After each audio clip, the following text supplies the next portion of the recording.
Eki mungkin seperti apa nih Pak? Mungkin seperti apa hari ini FFP tahun ini kayaknya lebih luar biasa ya. Seperti apa mungkin? Ya, jadi kalau saya sih nggak selalu diundang FFI, baru sekarang dan sebelumnya tahun berapa ya. Jadi memang ada sedikit perbedaan di tahun yang sekarang ini. Jadi di tengah banyaknya medsos dan lain-lain, ternyata film Indonesia masih tetap punya posisi tersendiri di hati masyarakat. Melihat film saat ini di Indonesia seperti apa, Ki? Ya kalau saya lihat dari data yang masuk itu kan ratusan sekarang. Apalagi film-film horor ini lagi rame-ramenya nih. Jadi tadi kita ngobrol-ngobrol kayaknya kalau bikin festival film horor keren juga gitu. Jadi khusus horor aja. Jadi kalau segala macamnya diizinkan, yang pertama tentu oleh Tuhan kita diizinkan, mungkin kami dari Parvi mau bikin festival film horor. Jadi berkaca pada festival film yang sekarang, saya pikir ada baiknya juga. Sekarang itu banyak film horor ya. Jadi saya pikir kalau ada festivalnya kayaknya bisa memacu, bisa memicu bagaimana perkembangan, bagaimana semangat anak bangsa untuk terus kerjasama dan terus berkarya dalam dunia perfilman, terutama film horor. Berarti Aki punya ide terkait adanya festival film horor? Ya, jadi saya dari tadi ngobrol-ngobrol nih kita berdua, saya pikir film horor kayaknya banyak peminatnya, banyak yang mau, dan sekarang tuh lagi model kayaknya dibanding dengan film-film yang lain. Kayaknya horor lagi banjir banget. Kayaknya perlu dipancing, ada festival, ada tampilan, ada sesuatu yang bisa mereka lebih bersemangat ya. Iya, nggak ada salahnya mungkin ya, kayak musik juga festivalnya ada genre, ada jazz, ada dangdut. Mungkin horor seru juga kali ya, kayak dangdut untuk di Indonesia ya. Kira-kira gitu idenya. Ya, jadi kami dari Parvi berpikir kalau kita adakan itu menjadi sebuah festival, sebuah persaingan, sebuah kontestasi di mana orang akan berusaha, berupaya, berkarya. Jadi banyak orang yang kadang-kadang nyontek film sebelumnya, lihat film sebelumnya. Saya sih pengen kalau bisa ini merupakan karya asli, merupakan cerita asli yang bisa terblow up dan bisa jadi bagus seperti itu. Oke, kalau kita lihat kan perkembangan film itu kan semakin kesini semakin luar biasa banyak ya, dengan juga para sinias muda yang idenya itu brilian. Yeah. Bahkan out of the box kadang-kadang mereka bisa membuat sebuah film yang kita sendiri penonton itu merasa wow. Nah, untuk hari ini nih pasti kan akan sulit nih menonton klasifikasinya sebelumnya. Seperti apa sih pemilihannya sendiri, seketat apa sih? Ya, kemarin kebetulan kita juga kebagian jadi juri.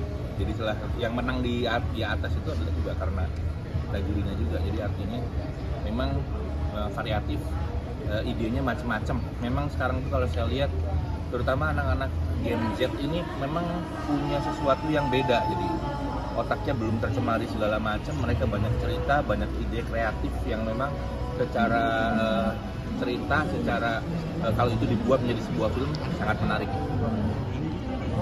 Kalau seperti apa Om? Nominenya luar biasa ya. Iya, nominenya kita juga kan kebetulan kebagian ikut untuk seleksian awal ya, untuk juri. Itu agak bingung untuk film panjangnya itu, film Jumbo itu masuk di dalam kategori pemilihan film cerita panjang, padahal itu kan animasi ya, bukan ya, nggak ada aktornya, nggak ada apa. Emang ada aktornya, cuma apa namanya, dubbing. Tapi kebingungan gitu masukin kategori finalis untuk film panjang itu berbagai macam genre yang penilaiannya juga akhirnya kita juga rancu. Ada horor, itu makanya ada keluar ide horor. Ada horor, ada animasi, ada drama, ada. Jadi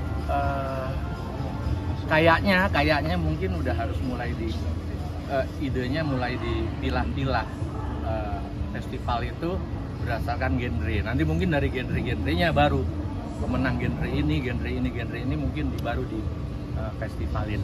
Ada kesan kayak gitu. Tapi ini sangat saya ngelihatnya sangat, karena kita nih film sangat ketakutan sama ini baru ya. Program-program baru kayak ada vertikal, ada waduh sekarang penontonnya udah pada kemana-mana gitu.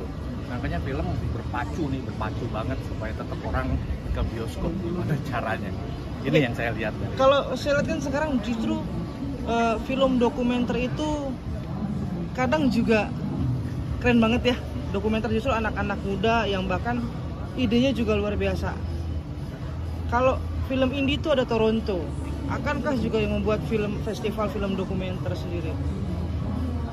Ya, ini sih mungkin baru tadi kita bicara masalah horor ya. Mungkin kalau kita akan bicara satu tema yang lain lagi, mungkin perlu dibicarakan lagi, perlu tim lagi, karena memang masing-masing punya gaya sendiri. Cara bertuturnya itu tiap film punya gaya, punya cerita yang berbeda-beda. Jadi kita harus punya orang-orang kreatif. Yang mahal kan tentu kreatif ya. Kreatifnya ini harus benar-benar mampu menciptakan satu karya yang benar-benar baru. Karena kalau kita lihat itu tahun lalu ya gitu, 2023 itu Woman from Rote Island itu dari Pulau Rote ya, itu kan memenangkan banyak penghargaan. Itu film dokumenter. Dan beberapa saya lihat dokumenter tuh malah sih berpikir kok keren banget ya dibanding, karena entah bikin dari hati atau seperti apa. Itu tadi saya pikir mungkin nggak sih Aki nanti akan sangat mungkin. Jadi yang jelas bahwa dalam sebuah film itu yang paling pertama tercipta itu adalah ide, sebuah hasrat, sebuah ide kreatif yang paling mahal sehingga menciptakan suatu gaya tutur yang berbeda-beda. Dan cara bertutur inilah yang tetap harus kita pelihara. Dengan banyaknya generasi muda yang terus mewarisi dari generasi sebelumnya, kemudian juga mereka berkreasi, itulah yang paling mahal. Bagaimana menciptakan regenerasi sehingga mereka mau membuat film-film berdasarkan genrenya masing-masing. Oke, berarti tidak menutup kemungkinan selain film tadi horor, dokumenter, termasuk salah satunya Jumbo yang animasi ya, itu kan tidak ada pemainnya segala macam ya. Mungkin kan nanti bikin festival khusus untuk animasi segala macam. Ya, kelihatannya gitu ya. Kalau dari sisi Parvi kita kan sebenarnya mikirin cuma aktornya aja. Ya secara aktornya aja juga masalah genre aja emang saya lihat harus terpisah-pisah. Teman-teman aktor ada yang kelihatannya spesialis untuk main dokumenter, ada yang spesialis untuk hanya drama aja, ada yang ya artinya memang kayaknya sudah harus mengerucut kepada genre mengenai festival ya. Jadi lebih kita juga menilainya lebih adil ya, lebih arif karena memang dipertandingkan sesama genre, kira-kira gitu. Oke, Aki, terakhir dari saya Ki, sebagai ketua ketua Parvi, PR atau inovasi apa sih yang di depannya? Ya, itu kalau ditanyain PR, yang pertama tentu kita harus menciptakan generasi baru, karena yang tua nggak akan bisa bertahan lama tuh. Pasti ada batasnya di mana mereka tidak mampu berkarya, tidak mampu bicara, tidak mampu bekerja. Jadi kita harus menciptakan orang seperti kita, di bawah kita. Orang-orang yang punya semangat, punya daya cipta, punya kreasi, yang berpikiran dan berpola kurang lebih seperti kita semangatnya. Sehingga mereka akan mampu terus menciptakan karya baru dengan kreatif, dengan kreasi-kreasi baru yang hasilnya nanti bisa dijadikan tontonan, dijadikan tuntunan, dijadikan sebuah konsep, sebuah karya yang luar biasa tentunya. Oke, terima kasih Mas Yudha. Thank you. Terima kasih.